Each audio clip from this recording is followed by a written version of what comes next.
बच्चों, कैसे हैं आप? उम्मीद करती हूँ आप बढ़िया और एकदम मज़े में होंगे, खुश होंगे और लाइफ को एंजॉय कर रहे होंगे। बिल्कुल खुश रहिए, स्वस्थ रहिए, मस्त रहिए, यही जीवन है बच्चों। देखिए, जब हम खुश होते हैं तो हमारा शारीरिक और मानसिक विकास बेहतरीन तरीके से होता है और हम बड़ी कार्यकुशलता से अपने कार्य को पूर्ण करते हैं। इसलिए प्रथम कार्य क्या करना है? खुश रहना है। तो चलिए रहते हैं खुश और बढ़ते हैं अपने अध्याय की ओर। हम पढ़ने वाले एक बहुत ही खूबसूरत सी कहानी, जिसमें एक भाव छुपा हुआ है। उस भाव को आपने समझना है और देखना है कि इस भाव को आगे बढ़ाने के लिए आप क्या कर सकते हैं। हमारी कविता का नाम है परिंदे की फरियाद। परिंदा यानी कि पक्षी के बारे में बताया गया है कि पक्षी किस प्रकार की फरियाद कर रहा है। तो बच्चों, प्रत्येक जीव स्वतंत्रता और अपने प्राकृतिक आवास में जीवन जीने का अधिकार रखता है। प्रस्तुत कविता एक ऐसे पक्षी की व्यथा को व्यक्त करती है जो पिंजरे में बंद है और अपनी आज़ादी के लिए तड़प रहा है। पक्षी के माध्यम से कवि यह संदेश देना चाहता है कि बंधन चाहे किसी भी प्रकार का हो, वह दुखदाई होता है। हर जीव के लिए दुखदाई होता है, चाहे मानव हो, चाहे धरती पर रहने वाले अन्य प्राणी हो। तो बंधन दुखदाई होता है, चाहे वह मानव के लिए हो, चाहे इस धरती पर रहने वाले किसी भी प्राणी के लिए। आइए अब परिंदे की फरियाद को सुनते हैं, उसके दर्द को समझने की कोशिश करते हैं। हमारी कविता की पंक्तियां कुछ इस प्रकार है बच्चों कि आता है याद मुझको गुजरा हुआ जमाना, वो बाग की बहारें, वो सबका चहचहाना। आज़ादियाँ कहाँ वो अब अपने घोंसले की, अपनी खुशी से आना, अपनी खुशी से जाना। परिंदा पक्षी जो है पिंजरे में कैद है और फरियाद कर रहा है, याद कर रहा है अपने उन दिनों को। कहता है कि मुझे याद आ रहा है वो गुजरा हुआ ज़माना, अर्थात वो ज़माना जो मेरा बीत गया है, वो मुझे याद आ रहा है कि किस प्रकार बागों में बहारें थी और हम उड़ा करते थे। सब पक्षी वहाँ चहचहाते थे। आज़ादियाँ यानी कि स्वतंत्रता थी वहाँ पर, लेकिन वो अब कहाँ है मेरे घोंसले वाली स्वतंत्रता। अपनी खुशी से वहाँ मेरे घोंसले में हमारा आना होता था और अपनी खुशी से घोंसले से जाना होता है।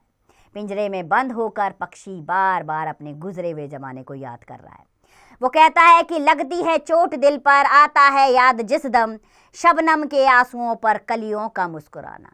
कहता है कि दिल पर चोट लग जाती है जब मुझे वो ज़माना याद आता है। शबनम यानी कि आंसुओं जैसी भीगी हुई, आंसुओं पर भीगी हुई कलियों का मुस्कुराना। कलियों पर जो शबनम की बूंदें हैं वो याद आ जाती है जब मेरी आंखों से आंसू गिरने लगते हैं। वो प्यारी प्यारी सूरत, वो कामिनी सी मूरत, आबाद जिसके दम से था मेरा आशियाना। आती नहीं सदाएं उसकी मेरी कफन में, होती मेरी रिहाई ऐ काश मेरे बस में। तो बच्चों, इन पंक्तियों के माध्यम से कवित्री ने कहा है कि पक्षी कह रहा है कि वो प्यारी प्यारी सूरत मुझे याद आती है, मेरा वो यातनाएं भोगने वाला जीवन चल रहा है, लेकिन मुझे याद आता है मेरा वो आशियाना, वो मेरा बसेरा मुझे याद आता है, उसकी सदाएं मुझे याद आती हैं, उसका कफस मुझे याद आता है। ऐ काश मेरी रिहाई हो जाती, काश मेरे बस में होता और मैं यहाँ से रिहा हो जाता। क्या बदनसीब हूँ मैं, घर को तरस रहा हूँ, साथी तो है वतन में, मैं कैद में पड़ा हूँ।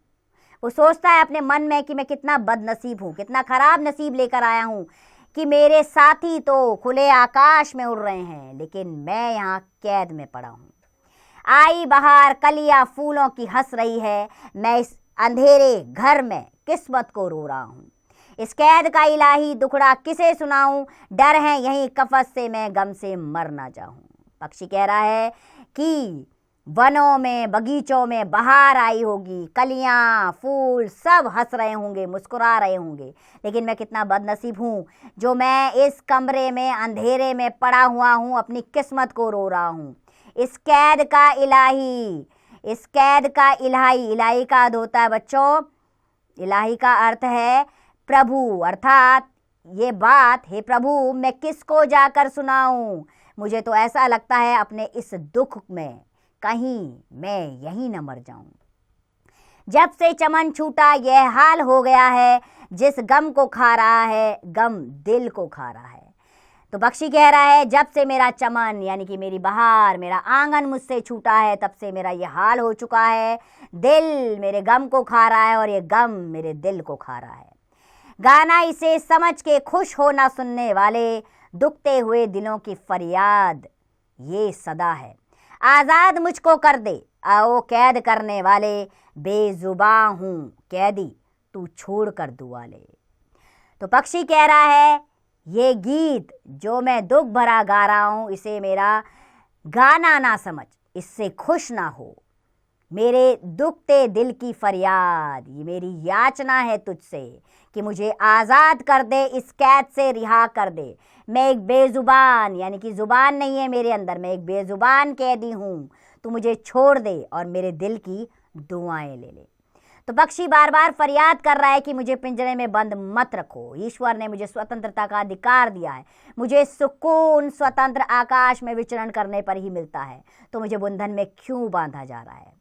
तो बच्चों, अल्लामा इकबाल द्वारा लिखी गई ये कविता बेहद मन को स्पर्श करती है और समझाती है कि हमें पक्षियों के भी हितों का ध्यान रखना चाहिए, उनके दाने पानी का ध्यान रखें, लेकिन उन्हें पिंजरे में कैद कतई न करें। आइए अब प्यारी सी मर्मस्पर्शी कविता के बाद चलते हैं प्रश्न उत्तर की ओर। सबसे पहले हमारा प्रश्न आ रहे हैं मौखिक प्रश्न। इसमें पहला प्रश्न है, कैदी स्वयं को बदनसीब क्यों कह रहा है। कैदी स्वयं को बदनसीब इसलिए कह रहा है क्योंकि वह बंधन में है, पिंजरे में कैद है। इसी प्रकार बाकी के प्रश्नों के उत्तर आप देंगे। चलिए, लिखित अभिव्यक्ति आ रही है, इसमें सही उत्तर वालों पर गोले से रंगना है। पहला प्रश्न, गुजरा जमाना किसे याद आ रहा है। मानव को, जानवरों को, पेड़ों को, परिंदे को। तो परिंदे को आ रहा है, चौथा विकल्प सही है। इसी प्रकार बाकी के प्रश्नों के उत्तर कीजिएगा। अगला प्रश्न, कविता पढ़कर पंक्तियां पूरी कीजिए। वो प्यारी प्यारी सूरत, क्या बोला है उसने, वो प्यारी प्यारी सूरत, वो कामनी सी मूरत, आबाद जिसके दम था मेरा आशियाना, आती नहीं सदाएं उसकी मेरी कफस में, होती मेरी रिहाई है काश मेरे बस में। इसी प्रकार आगे के प्रश्न आप करेंगे बच्चों। हम अगली पंक्तियों पर आ जाते हैं। अगले प्रश्न पर भावार्थ लिखिए। यहाँ पर आपने कविता को समझा कर लिखना है, जैसे कि गाना इसे समझ के खुश ना हो सुनने वाले, दुखने हुए दिलों की फरियाद यह सदा है। आज़ाद मुझको कर दे ओ कैद करने वाले, मैं बेजुबान हूँ कैदी तू छोड़ कर दुआ ले। अभी मैंने आपको बताया है कि इसमें परिंदा फरियाद कर रहा है कि मेरे इस गाने को, मेरे इस दुख भरे गाने को सुनकर तू खुश मत हो, ऐ मुझे कैद करने वाले, तू मुझे छोड़ दे और मेरे दिल की दुआएं ले जा। अगला प्रश्न, पद्यांश पढ़कर पूछे गए प्रश्नों के उत्तर लिखिए। तो पद्यांश आपने पढ़ना है इसमें। और पहला प्रश्न आ रहा है, प्रस्तुत पंक्तियों में परिंदा क्यों रो रहा है।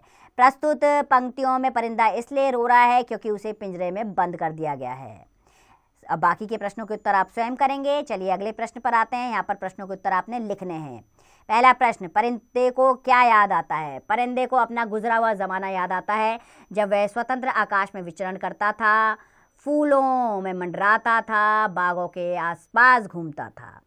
इसी प्रकार बाकी के प्रश्नों के उत्तर स्वयं कीजिएगा बच्चों। कल्पना की उड़ान के प्रश्न पर आते हैं। क्या पक्षियों को कैद करना उचित है। बिल्कुल भी उचित नहीं है। पक्षियों को कैद करना एक अपराध के समान है। जिस प्रकार हमें अगर कैद कर दिया जाए तो हम स्वतंत्रता की सांस नहीं ले पाएंगे, उसी तरह इस धरती पर रहने का हर जीव को हक है। इसीलिए परिंदों को कभी भी कैद नहीं करना चाहिए। आइए भाषा की बात पर चलते हैं। पहला प्रश्न, दो दो पर्यायवाची शब्द लिखिए।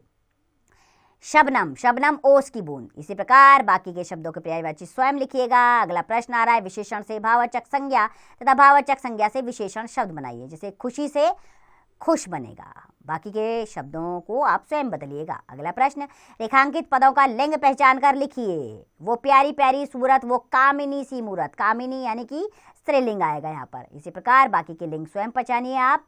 अगला प्रश्न, रेखांकित पदों का कारक भेद लिखिए। बाग की बहारे, का की के किसका है, अधिकरण कारक। ठीक है, तो यहाँ पर बाकी के कारक भेद स्वयं लिखिएगा।